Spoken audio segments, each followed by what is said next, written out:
서가 명가. 자, 이제 리스크 관리인데요. 기업이나 조직이 처한 리스크, 위험이 어떤 게 있을까? 여러 가지가 위험이 있습니다. 그 중에 하나가 유능한 직원들이 퇴사해버리는 겁니다. 그래서 그것도 조기 퇴사. 오래 다니다가 뭐 사정이 생겨서 그만두는 게 아니고 들어오자마자 나가는 경우. 그런 케이스입니다. 그럼 도대체 누가 나가는가? 누가 나가면 우리는 어떻게 해야 될 것인가? 자, 이거는 이제 미국의 그 유명한 프린터를 만드는 제록스라는 회사의 케이스입니다. 여기서는 이제 그 콜센터 직원이에요. 그때까지는 콜센터 직원 선발할 때 그냥 뭐 이런 거 비슷한 거 해봤어요. 뭐 상담해봤어요. 이래서 이제 뽑았다고 해요. 경험으로. 근데 이제 실제로 현업에 딱 투입하니까 조기 퇴사를 하더라. 회사 입장에서는 뭐가 골치 아픈 문제냐면, 나가는 거는 뭐 그렇다 쳐도, 나가는 것도 사실 머리 아픈 일인데, 이분들이 교육 훈련비로 약 5,000달러를 들여서 한 달간 트레이닝을 시켰는데, 트레이닝 받자마자 며칠 하고 나가는 거죠. 그러니까 이거를 도대체, 이 문제가 어디서 오며, 그렇다고 다 나가면 또 모르겠는데, 누군 있고 누군 나가는 거예요. 그러면 나가는 사람은 도대체 어떤 사람인가 하는 걸 좀 내가 미리 알 수 있을까? 알면 어떻게 할까요? 알면 어떻게 할까요? 그게 이제 액션이죠. 그래서 일단 알고 싶다. 그 나가는 사람의 특징이 뭐냐? 그게 바로 인사이트입니다. 그렇죠? 그래서 도대체 나가는 사람의 특성이 뭐냐? 그 인사이트를 내가 얻어내면 그걸 가지고 어떤 액션을 취해서 이런 일이 안 일어나게 사전에 방지할 수 있지 않을까. 그래서 이 사람들이 어떤 데이터를 확보했냐면, 입사 지원서, 이력서. 이거는 어차피 다 받는 거잖아요. 이 사람들이 뭘 했냐면, 야, 이거 성격적 유형이 있지 않을까? 해서 뭘 했냐면, 성격 검사를 합니다.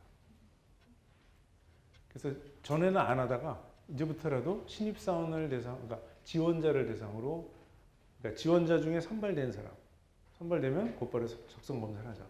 대한민국의 지금 기업들은 다 하죠. 대한민국의 기업들은 이걸 다 하고 있습니다. 인적성 검사. 그래서 이거를 빅데이터 분석을 하는 거죠. 애널리틱스를 동원해서 누가 나가고 누가 안 나가고 그 차이는 무엇일까? 혹시 이력서상에서 또는 성격 검사 상에서 뭔가 차이가 있나? 우리가 중요하게 생각하는 건 나가느냐 안 나가느냐. 그래서 찾아냈습니다. 이게 이제 인사이트예요. 그래서 이 사람들이 분석해보니까 이러한 성격, 이러한 유형의 사람들이 조기 퇴사하더라 하는 거를 찾아냈는데, 뭐냐면 집이 먼 사람, 또는 교통수단이 애매한 사람, 뭐 어떨 때는 엄마가 태워주고, 어떨 때는 친구랑 같이 오고, 어떨 때는 버스로 오고, 뭐 이런 그 교통수단이 아주 이렇게 저렇게 왔다 갔다 하고 애매한 사람들, 그 다음에 그 소셜 네트워크가 너무 많거나 또는 전혀 없는 사람들이 조기 퇴사의 가능성이 매우 높더라. 데이터에서 나오는 겁니다. 그 다음에 이제 성격 검사로 넘어가면요, 궁금한 게 많은 타입, 이제 인퀴지티브 타입이라고 그러는데, 이게 이제 성격 검사하면 딱 나옵니다. 그 인퀴지티브 타입 점수 10점 만점에 이 사람은 8점, 9점, 10점 이런 사람들. 여러분들 주변에도 있으시죠? 궁금한 게 많아요.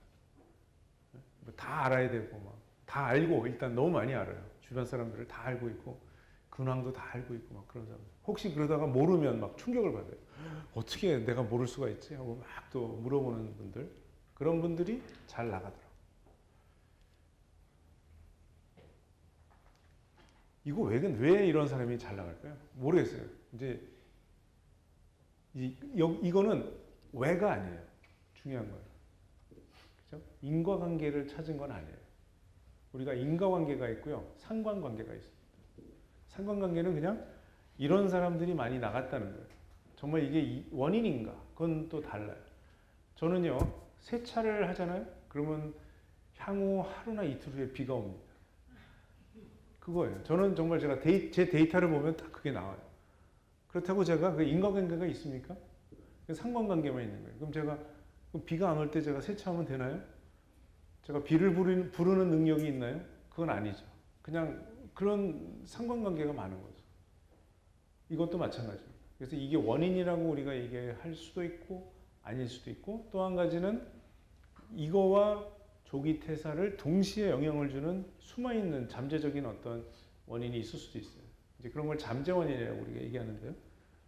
여기서 하여튼 우리가 데이터에서 찾아주는 거는 오로지 상관관계입니다. 데이터에서는 절대로 인과관계를 찾아줄 수가 없어요. 많은 사람들이 상관관계를 보고 인과관계라는 스토리를 만들려고 애를 쓰죠. 사람의 뇌가 그냥 인과관계만을 우리는 너무 사랑하기 때문에 상관관계로는 만족을 못하는데, 제가 오늘 분명히 말씀드리겠습니다. 빅데이터에서 찾는 건 전부 상관관계다. 인과관계일 수도 있고 아닐 수도 있어요. 일단은 보시죠. 뭐 제가 이걸 인과관계로 한번 해석을 해보면 집에 가서 퇴근하고 이제 밤에 자야 되는데 탁 누워서 생각하는 거죠. 궁금한 거예요.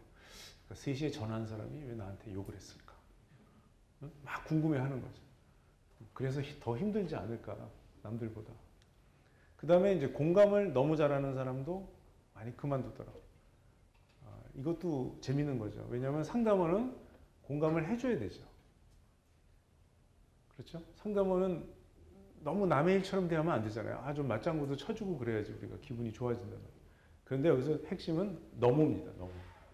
너무 공감하다 보면 이제 본인이 아마 정서적으로 나도 너무 힘들어지는 거 아닐까. 그 다음에 창의력 부족이 있어요. 창의력. 바꿔 얘기하면 창의력이 좋은 사람은 웬만큼 남들이 나를 힘들게 해도 끄떡 안 한다? 뭐 이런 걸까요? 이것도 제가 해석해 보면 창의력이 넘치는 사람은 자기가 잘못했는데 딴 사람이 뭐라 그러면 그걸 창의적으로 해석해서 저 사람이 이상한 거야 라고 아주 창의적으로 결론을 내려서 잘 버티는 거 아닌가, 뭐 이런 생각도 해봤어요. 자, 원인은 모릅니다. 아무튼 이런 사람들이 많이 그만두더라, 이렇지 않은 사람보다 훨씬 많이 그만두더라는 인사이트가 나온 거예요. 그럼 인사이트가 나왔으면 그 다음에 이걸 가지고 어떤 의사결정을 내릴 수가 있어요. 그런 걸 우리가 뭐라고 얘기하냐면 증거 기반이라고 해요. 증거. 또는 팩트냐, 데이터 기반이 다 같은 얘기입니다. 데이터 기반, 증거 기반, 팩트 기반, 다 그렇게 얘기하죠. 그래서 이 회사는 증거 기반의 의사결정을 했어요. 그래서 이 사람들이 아까 앞에서 보신 그 6가지 인사이트를 가지고 액션을 취했는데 뭐냐면 바로 선발을 안 했습니다. 그러니까 그런 성향을 가진 사람은 안 뽑았다는 거죠. 그래서 지금 현재 이 회사는 1년에 무려 48,700명 가까운 상담원의 고용을 누가 해요? 알고리즘이라는 게 뭐냐면 이제 앞에서 보셨던 그런 룰, 컴퓨터가 실행하는 룰이라고 보시면 돼요. 이러이러한 절차에 의해서 컴퓨터가 하는 거죠. 사람이 결정하는 게 아니에요. 그래서 쉽게 얘기하면 앞에 있는 우리가 앞에서 봤던 이런 사람들은 안 뽑았다는 거예요. 안 뽑고 보니까 6개월 후에 퇴사율이 무려 20%가 감소. 자, 그리고요, 여러분들에게 한번 생각해 보십시오. 왜 20%밖에 감소가 안 됐을까요? 서가명강에서 소개할 정도면 한 80은 감소해야 되지 않을까요? 또는 100은 좀 넘어야도 한 80이나 60은 돼야지. 요거 20밖에 안 돼요. 왜 그럴까요? 근본적인 문제는 이건 것 같아요. 우리가 사용한 데이터가 이력서와 성격 검사밖에 없다.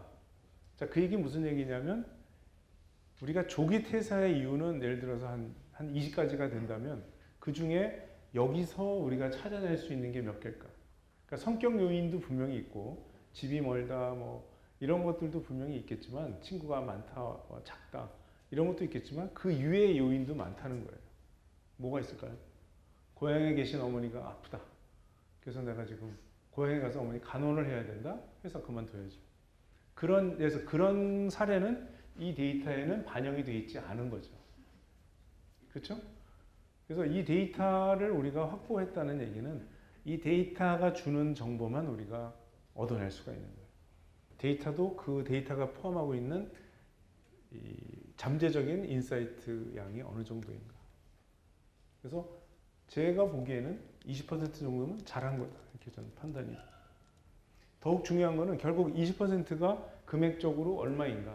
이 회사는 계속 이걸 쓴다는 얘기는 이 분석하는 데 드는 비용, 데이터를 모으고 분석하는 데 드는 비용보다 결국은 이 조기 퇴사를 20% 감소시킴으로써 얻는 리턴이 훨씬 더 크다는 거죠.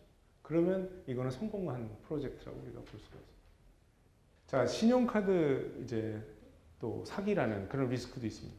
카드사가 제일 괴로워하는 거죠. 그래서 여러분들이 밤새 숙면을 하고 아침에 깼는데 카드사에서 전화가 오는 거예요. 혹시 어젯밤에 새벽 3시에 영국에 500파운드 결제하셨나요? 뭐라고요? 전 잤는데요. 네, 그런 게 이제 사기 거래입니다. 여러분들 카드 번호를 어떻게 누군가가 도용해서 해외 결제를 하는 거죠. 그래서 그 해외 결제가 딱 들어오면 그걸 보고 과연 이게 정상적인 거래냐 아니면 사기냐 이거를 판정하는 겁니다. 과거에 이 카드 고객이 과거에 이런 걸 한 적이 있냐 없냐 또는 뭐 몇 시에 했냐 금액이 얼마냐 나라는 어디냐 이런 정보들을 쭉 가지고 판정을 합니다.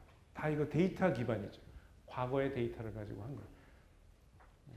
여기서의 허점은 뭐냐면 완전 신종 사기가 등장하면 신종 사기 그건 사람도 못 잡고 AI도 못 잡아요. AI라는 거는 머신러닝이라는 거는 결국은 과거에 일어났던 일을 정확하게 우리가 판정하는 거지 완전히 새로운 유형의 어떤 이벤트가 일어난다. 그래서 그것들은 잡기가 어렵습니다. 여러분들이 잘 아시는 그 스팸 메일을 걸러내는 그 필터가 있어요. 그 아마 모든 서버에서 그런 것들을 하는데요. 그건 결국 과거의 스팸들이 어떻게 생겼는지를 분석해서 그걸 학습을 시켜서 스팸을 찾아내는데 완전히 새로운 유형의 스팸이 등장하면 처음에는 당할 수밖에 없어요. 몇 번 당하다가 이제 요것도 같이 학습을 하면 이제 걔들도 커버할 수가 있는 거죠. 자, 그러면 이제 금융 쪽으로 가보겠습니다. 금융 쪽에도요, 기업을 분류하는 일이 있습니다. 기업을 분류. 자, 여기서 분류라는 건 이제 어떤 기업하고 어떤 기업이 비슷한 유형이다라고 묶는 거예요. 지금은 어떻게 하냐면 보통 기업 분류를 소위 금융 전문가들이 모여가지고 사람이 수십 명이 모여가지고 그냥 몇 주간 그냥 아무것도 안 하고 이것만 해요. 회사 하나씩 막 수천 개의 회사를 놓고 그 분류를 어떻게 하느냐? 다 사람이 하고 있어요. 근데 이제 다시 한번 매우 주관적인 것들로 하고 있는데 물론 전문가지만 저희는 이걸 가지고 어떻게 만들어 봤냐면 그 사업 보고서라는 게 있습니다. 우리는 무슨 사업을 했고 어디서 돈을 어떻게 벌었고 돈을 어디다 썼고 이런 것들을 전부 다 아주 자세히 쓰게 되어 있습니다. 그래서 그거를 누구한테 내냐면 금감원에 올려놔요. 금감원 홈페이지에.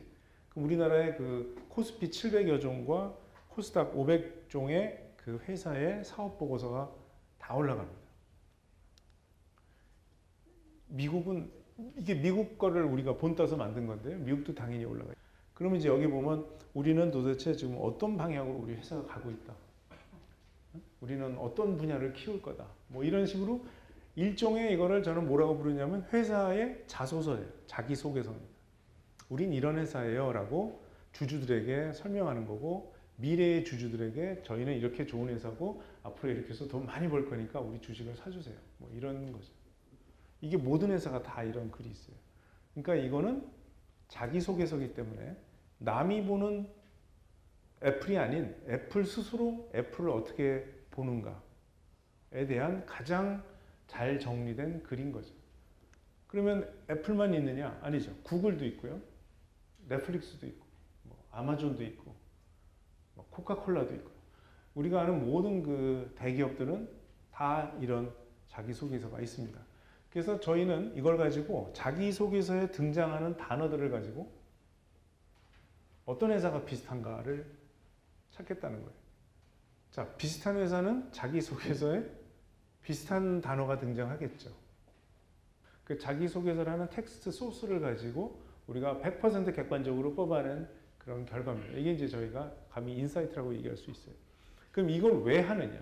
이걸 어떤 액션에 쓰냐면요. 도대체 왜 분류할까요? 증권사는 왜 기업을 분류할까요? 이렇게. 그거는 소위 말해서 포트폴리오를 만들기 위해서. 포트폴리오라고 들어보셨죠? 그 펀드를 만들 때 그냥 전자에다가 올인하느냐. 전자 펀드도 있죠. 그 다음에 식음료 펀드도 있어요. 그런 것도 있고요. 그러려면 식음료 회사가 누구냐를 알아야 되잖아요. 전자회사는 어디냐, 누구냐를 알아야 돼요. 그러니까 이런 분류가 시스템이 필요한 거고요. 그 다음에 나는 복합적으로 전체를 다 커버하고 싶어요. 또는 나는 방산과 전자를 하고 싶어요. 그럼 방산회사, 전자회사 이런 것들을 우리가 만들 수가 있습니다. 자, 결론은 뭐 이겁니다. 다시 말씀드리면 데이터 인사이트 밸류라고 제가 말씀드렸는데 지금 우리가 여러 가지 사례를 보신 것처럼 여기서 제일 중요한 거는 밸류고요. 그 그림을 제가 이렇게 크게 그렸잖아요. 밸류가 제일 중요합니다. 그래서 이 밸류, 어떤 밸류를 만들 건가? 그리고 그걸 위해서는 어떤 인사이트가 필요한가? 그 다음에 그거를 인사이트를 뽑을 수 있는 데이터는 뭔가? 우리 아까 그거 기억나시죠? 그 조기 퇴사, 뭐 작은 사례지만 거기서 바로 이 데이터가 결국은 인사이트를 품고 있는 거고, 그걸 그 중에서 그 데이터가 품고 있는 것만 우리가 뽑을 수가 있는 거예요. 금광에서 은은 못 캔다는 거죠. 은광에서 금은 못 캔다. 그 다음에 이제 여기서 제가 밸류를 창출할 때 제일 이게 현실에서 꼭 일어나는 일인데요. 그게 무슨 얘기냐면, 이런 새로운 인사이트가 있네. 그럼 이걸 한번 적용해 볼까? 액션에 태워볼까? 이렇게 할 때 그거 자체가 리스크예요. HR은 기존에 하던 방식이 있습니다. 수십 년간 우리는 말이야, 상담원은 이런 사람을 뽑아, 이런 사람을 뽑아야 돼. 다 잘해. 일부는 나가지만. 이런 그 분야의 어떤 소위 스탠다드랄까? 또는 이거를 어떤 사람은 좀 심하게 얘기해서 도그마라고 얘기합니다. 또는 믿음. 갑자기 종교가 되는 거죠. 그 분야에 오래 있던 사람들은 그런 종교를 가지고 있어요. 다. 분야가 어디든지.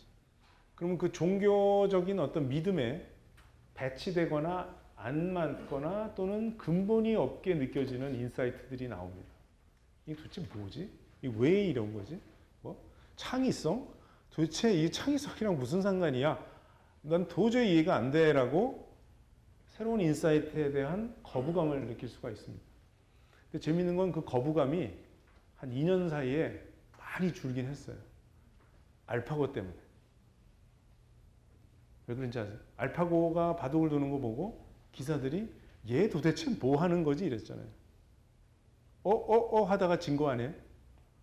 그러니까 기존에 우리 사람 전문 기사들이 알고 있던 그런 수, 이렇게 해야지 바둑을 이긴다라는 거와는 다른 길로 가서 이긴 거예요. 그렇다면 새로운 인사이트가 내가 이해가 안 된다고 해서 또 내가 그동안 알고 있던 거와 아무 상관이 없다고 해서 과연 그게 틀린 거냐? 전에는 틀렸다고 막 그랬거든요. 그러다 알파고 나온 다음부터 대한민국의 하여튼 대기업의 임원들은 전부 다 뭐랄까요? 아주 그 험불해졌어요. 내가 모르는 길이 있을 수 있다. 이걸 다 인정하세요, 이제. 그래도 좀 이해할 수 있으면 더 좋겠구만. 그래도 내가 이해가 안 돼도 걔가 답일 수도 있다. 이런 생각들을 이제 많이 합니다. 그래서 근데 그래도 불안하죠. 게다가 사장님께서 HR 임원한테 자, 이 방법 뭐요? 뭐 빅데이터로 이렇게 했다고요? 해보세요. 근데요, 혹시 잘못되면 책임지셔야 돼요. 이렇게 얘기하면 안 돼요. 책임을 지라고. 그러면 안 되죠. 그래서 제가 제안드리고 싶은 거는 이거를 단계적으로 접근하죠. 단계적인 접근. 그러니까 무슨 얘기냐면, 그래요? 이렇게 하면 줄어든다고요? 그래가지고 앞으로 4,000명을 동시에 다 한꺼번에 컴퓨터로 뽑아요? 그렇게 하지 말고, 그거는 HR이 동의하기 상당히 힘들어요. 그러니까 처음에는 전체 4,000명 중에 한 500명만. 그 다음에 그거 결과를 보고 괜찮으면 1,000명. 괜찮으면 1,500. 왜 우리 정부도 왜 맨날 시범사업이라는 거 하잖아요. 맞습니까? 그래서 중구를 대상으로 시범사업을 해서 이게 괜찮으면 전국적으로 확대하겠습니다. 이렇게 하잖아요. 그거예요. 시범사업을 하세요. 조금씩 해서 늘려나가는 거죠. 그래서 스스로 이제 여기에 대한 확신도 얻고. 이렇게 해서 시범사업해서 피드백을 보고, 이거 괜찮네. 그러면 그때 가서 확대해도 늦지 않아요. 이렇게 가는 게 말하자면 바닥을 다지고 조금씩 한 발씩 나가는 게 훨씬 더 장기적으로 우리가 받아들일 수 있다.